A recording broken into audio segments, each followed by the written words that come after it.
नमस्कार मित्रांनो, स्वागत आहे आमच्या यूट्यूब चॅनल योजना केंद्रावर। मित्रांनो, तुम्हाला जर आयुष्मान भारत योजनेअंतर्गत मिळणाऱ्या 5 लाखापर्यंतच्या मोफत उपचाराचा लाभ घ्यायचा असेल तर तुम्ही आयुष्मान कार्ड बनवून 5 लाखापर्यंतच्या मोफत उपचाराचा लाभ जे आहे ते घेऊ शकता। जर आतापर्यंत तुमचे आयुष्मान कार्ड बनलेले नसेल तर हे कार्ड तुम्ही स्वतः आपल्या मोबाईलवर बनवू शकता। व्हिडिओवर पूर्ण प्रोसेस सांगितलेली आहे, तर व्हिडिओला शेवटपर्यंत पहा। चॅनलवर जर तुम्ही नवीन असाल तर आमच्या चॅनलला सबस्क्राइब करून ठेवा। अशाच प्रकारचे महत्त्वपूर्ण व्हिडिओज व अपडेट्स तुम्हाला भेटत राहतील। तर चला मित्रांनो, व्हिडिओला सुरू करूया। सर्वात अगोदर तुम्हाला प्ले स्टोअरवर जाऊन आयुष्मान ॲप असे सर्च करायचे आहे। सर्च केल्यावर खाली तुम्हाला हे ॲप दिसेल, तर या ॲपला इन्स्टॉल करून घ्या। नंतर त्याला ओपन करा। ॲप ओपन झाल्यावर खाली या एक्सेप्ट बटनावर क्लिक करा। खाली या ठिकाणी सिलेक्ट लँग्वेज असे लिहिलेले दिसेल, तर यावर क्लिक करून तुमची भाषा निवडून घ्या। नंतर लॉग इन बटनावर क्लिक करा। आता येथे तुम्हाला लॉग इन करून घ्यायचे आहे, तर लॉग इन करण्यासाठी येथे बेनिफिशरीज व ऑपरेटर असे 2 ऑप्शन्स पाहायला मिळतील। तर यापैकी बेनिफिशरीज हे पहिले ऑप्शन सिलेक्ट करा। खाली तुम्हाला एक कॅप्चा दिसेल, तर ते कॅप्चा येथे जसेचे तसे टाकून घ्या। नंतर येथे तुमचा मोबाईल नंबर विचारला गेला आहे, तर सध्या तुम्ही जे कोणतेही मोबाईल नंबर वापरत असाल ते नंबर येथे टाका व व्हेरीफायवर क्लिक करा। तुमचा नंबर व्हेरीफाय होईल व त्यावर एक OTP पाठवला जाईल, तर ते OTP या ठिकाणी टाकून घ्या। नंतर खाली पुन्हा येथे असेल तसा कॅप्चा टाका व लॉग इन बटनावर क्लिक करा। अशा प्रकारे लोकेशनची परमिशन मागितली जाईल, तर परमिशन देऊन टाका। आता एक नवीन पेज ओपन होईल, तर सर्वात अगोदर येथे स्कीमवर क्लिक करून PMJAY हे पहिले ऑप्शन सिलेक्ट करा। स्टेट येथे तुमचे राज्य निवडून घ्या। नंतर आहे सब स्कीम, तर येथे तुम्हाला आशा वर्कर, अंगणवाडी वर्कर किंवा anganwadi helper, Mahatma Jyotirao Phule white ration card, प्रधानमंत्री जनमन योजना, तसेच प्रधानमंत्री जन आरोग्य योजना व महात्मा ज्योतिराव फुले जन आरोग्य योजना असे ऑप्शन्स दिसतील, तर यापैकी तुमचे ऑप्शन निवडून घ्या। मी येथे सर्वात शेवटचे ऑप्शन सिलेक्ट करतो। नंतर सर्च बाय येथे तुम्ही फॅमिली ID म्हणजेच तुमचे 12 अंकी रेशन कार्ड नंबर टाकून सर्च करू शकता। जर तुम्हाला 12 अंकी रेशन कार्ड नंबर माहीत नसेल आणि तुम्हाला जर ते माहीत करून घ्यायचे असेल, तर त्यावर ऑलरेडी व्हिडिओ बनलेली आहे, तर ते तुम्ही एकदा पाहू शकता। त्याची लिंक तुम्हाला डिस्क्रिप्शन व कमेंट सेक्शनमध्ये भेटून जाईल। जर तुम्ही आधार नंबर सिलेक्ट केले असाल, तर तुम्ही तुमचे किंवा घरातील इतर सदस्यांचे आधार नंबर टाकून सुद्धा सर्च करू शकता। एक गोष्ट लक्षात ठेवा, तुमचे रेशन कार्ड हे ऑनलाईन असायला पाहिजे, तसेच रेशन कार्डवर तुमचे नावसुद्धा असायला पाहिजे, नाहीतर तुम्हाला प्रॉब्लेम येईल। तर मी येथे आधार नंबर सिलेक्ट करतो। नंतर डिस्ट्रिक्ट येथे तुमचे जिल्हा निवडून घ्या। खाली फॅमिली ID किंवा आधार नंबर जे काही तुम्ही सिलेक्ट केले असाल त्याचे नंबर येथे टाका। येथे असेल तसा कॅप्चा टाका व सर्च बटनावर क्लिक करा। आता खाली आल्यावर येथे तुमचे फॅमिली ID व तुमचे ॲड्रेस दिसेल। खाली रेशन कार्डप्रमाणे घरातील सर्व सदस्यांची नावे तुम्हाला दिसतील, तर यापैकी ज्या सदस्यांचे आयुष्मान कार्ड बनले आहे त्यांच्या नावाखाली तुम्हाला अप्रूव्ड असे लिहिलेला दिसेल, आणि ज्या सदस्यांचे आयुष्मान कार्ड बनलेले नाही त्यांच्या नावापुढे डू EKYC असे लिहिलेले दिसेल। तर EKYC करण्यासाठी तुम्हाला त्यावर क्लिक करायचे आहे। आता या ठिकाणी ऑथेंटिकेशनसाठी आधार OTP, फिंगरप्रिंट, आयरिस स्कॅन आणि फेस ऑथेंटिकेशन असे 4 ऑप्शन्स पाहायला मिळतील।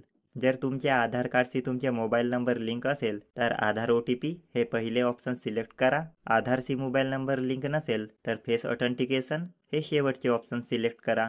जर तुम्ही आधार OTP सिलेक्ट केले असाल तर खाली व्हेरीफाय लिहिलेला दिसेल, त्यावर तुम्हाला क्लिक करायचे आहे। क्लिक करताच येथे तुम्हाला कन्सेंट पाहायला मिळेल, तर हे तुम्ही वाचू शकता। नंतर खाली या बॉक्सवर क्लिक करून अलाउ बटनावर क्लिक करा। आता तुमच्या आधारशी लिंक असलेल्या नंबरवर एक OTP येईल, तसेच लॉग इन करण्यासाठी जे मोबाईल नंबर टाकले होते त्यावर सुद्धा एक OTP येईल। तर असे दोन्ही OTP तुम्हाला या ठिकाणी टाकून घ्यायचे आहे। जर तुमचे आधारशी लिंक असलेले नंबर व लॉग इन करण्यासाठी टाकलेले नंबर एकच असेल तर दोन्ही OTP तुम्हाला त्याच नंबरवर पाठवले जाईल। तुम्हाला न चुकता आधारचे OTP व मोबाईलचे OTP हे दोन्ही त्यांच्या ठिकाणी बरोबर टाकून घ्यायचे आहे। OTP टाकताच ऑथेंटिकेशन पूर्ण होऊन जाईल। आता ज्यांनी फेस ऑथेंटिकेशन हे ऑप्शन निवडले असतील त्यांना आधार OTPची आवश्यकता नाही। त्यांनी या व्हेरीफाय बटनावर क्लिक करा। येथे खाली येऊन कन्सेंट बॉक्सवर क्लिक करा, नंतर अलाउ बटनावर क्लिक करा। मित्रांनो, फेस ऑथेंटिकेशन करण्यासाठी तुमच्या मोबाईलवर आधार फेस RD हे ॲप असणे गरजेचे आहे। जर हे ॲप तुमच्या मोबाईलवर नसेल तर याला डाउनलोड करण्यासाठी या ठिकाणी क्लिक करा। नंतर येथून या ॲपला इन्स्टॉल करून घ्या। ॲप इन्स्टॉल झाल्यावर तुम्हाला मागे यायचे आहे। आता येथे व्हेरीफाय बटनावर क्लिक करा।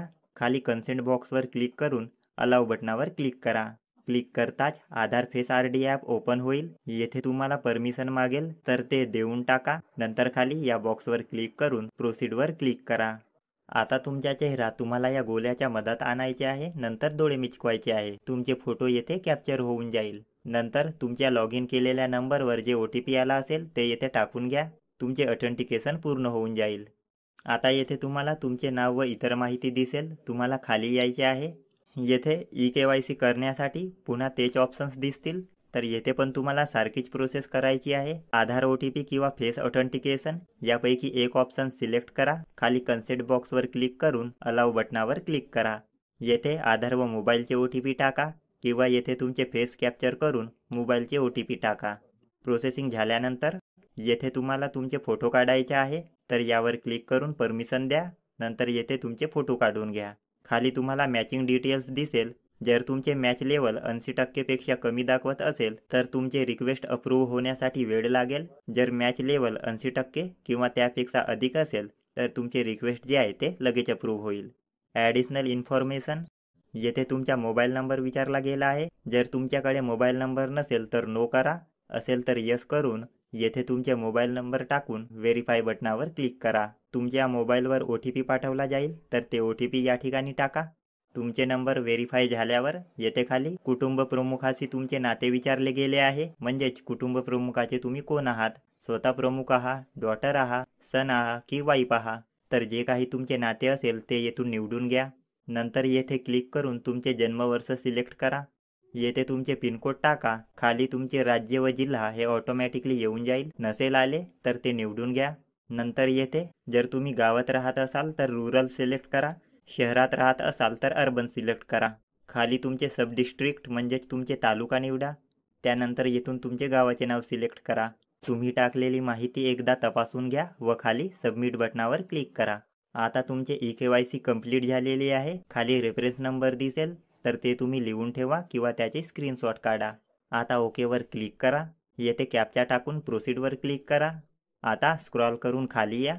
येथे जर तुम्ही पाहिले तर तुमचे रिक्वेस्ट जे आहे ते सध्या पेंडिंग दाखवत आहे। रिक्वेस्ट अप्रूव्ह झाल्यानंतर या ठिकाणी तुम्हाला डाउनलोड कार्ड असा लिहिलेला दिसेल तर तुम्हाला त्यावर क्लिक करायचे आहे।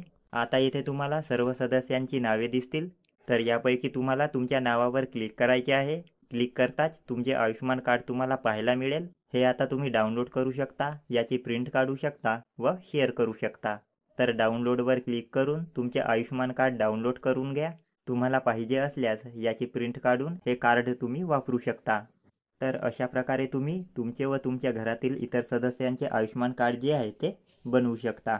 व्हिडिओ जर तुम्हाला आवडला असेल तर हा व्हिडिओ आपल्या मित्रांना नक्की शेअर करा। धन्यवाद।